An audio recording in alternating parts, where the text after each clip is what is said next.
So you're the head of, the executive director is the correct title, of Up Jamaica, and this is a human rights group. For those who are not as familiar with the work of the organization, let's start by talking a little bit about the work that you do. What do you do? Well, what do we do? Because it's not me alone, it's a teamwork. Human rights group is a group which is working with those which are the most fragile people in society, usually. People which have no voice, they cannot defend themselves, and very often they are marginalized. So Stand Up as a double avenue. We do advocacy, because advocacy is very important, because if you want to see changes, you have to advocate for the changes. So we lobby for several items, especially for access to justice and women's rights, children's rights, LGBT rights, etc. On the other hand, our commitment is to work today on projects, because if you see a change, it takes sometimes can take years, but people need your help today. So we have some projects on the ground where we work every day and make sure that the people which are in need, they can come, ask, and possibly get help. Now, this is the kind of work that does not make you very, very popular at all. Human rights advocacy overall. Is it concerning to you? Well, it depends. There are some perceptions, right? Well, first of all, if you want to be an advocate, you are not looking for a big fame. Otherwise, probably you will go on a rising star. Exactly. Secondly, sometimes we are not popular, especially when we touch some things which are particularly considered delicate. If you want a couple of examples, I give you one. There was some time ago a sort of discussion about death penalty, if we should reintroduce it and apply it, etc. And I came out with my position, which was, that is not going to help to solve crime. I was dumped with around 500 comments, which some of them were also very aggressive. So, yeah, it can happen. But sometimes we are also popular because we are popular among those which nobody cares. Let me give an example. If you go to a correctional institution and say, stand up, you will see a standing ovation because they get something. But as I said, it's a job sometimes is a little challenging, sometimes you do well, sometimes people do not like what you do. I don't think that this is very relevant. I think that what we have to do is what we have to do. So it doesn't frustrate you at all? Like this sort of atmosphere? Yeah, yes, it does. Sometimes it's frustrating me because you lobby, and you don't reach too far. Sometimes you see that you want to say something and people want to read it in a different way, which I don't think that is very fair, because they represent you as, for example, another example, I like to be very realistic. They told me sometimes that I defend criminals.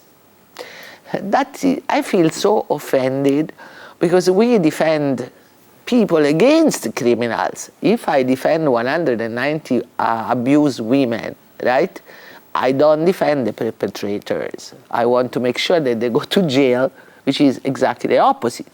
If I defend abused children, I'm not in favor of pedophiles. I want to make sure that they will pay for what they have done. So when they say that we defend criminals, I think that it's pretty stupid, if I can say what I think, because it's not right.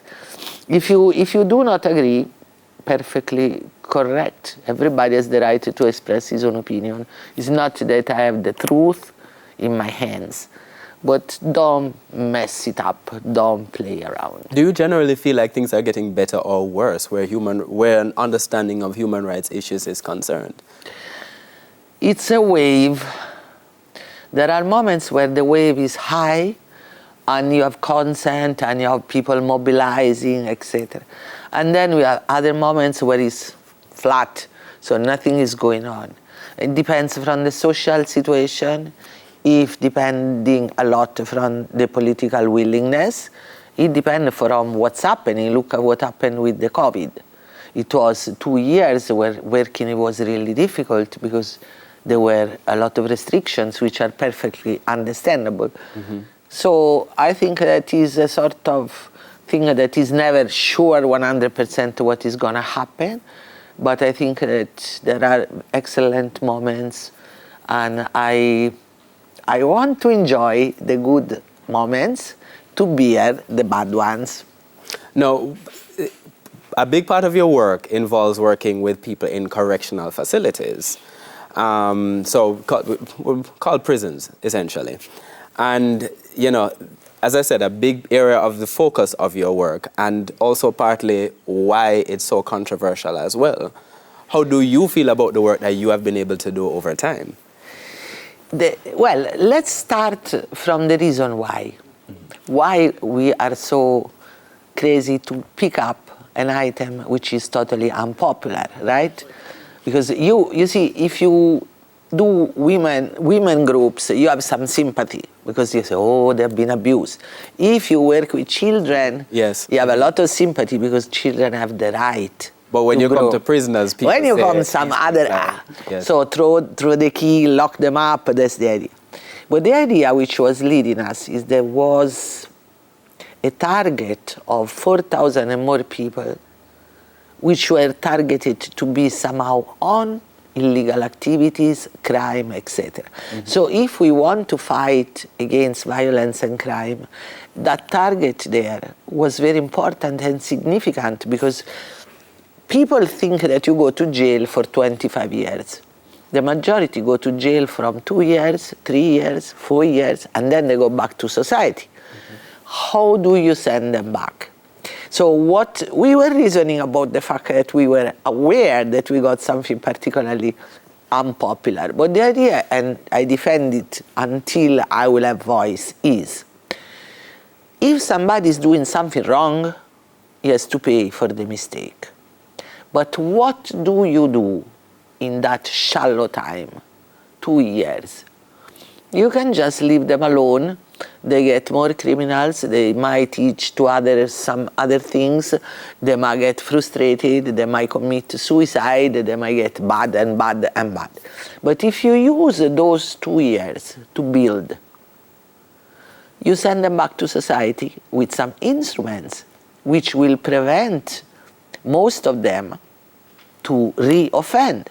So the idea was, let's provide something to them which send them back to society as better people. Remember the Jacure song?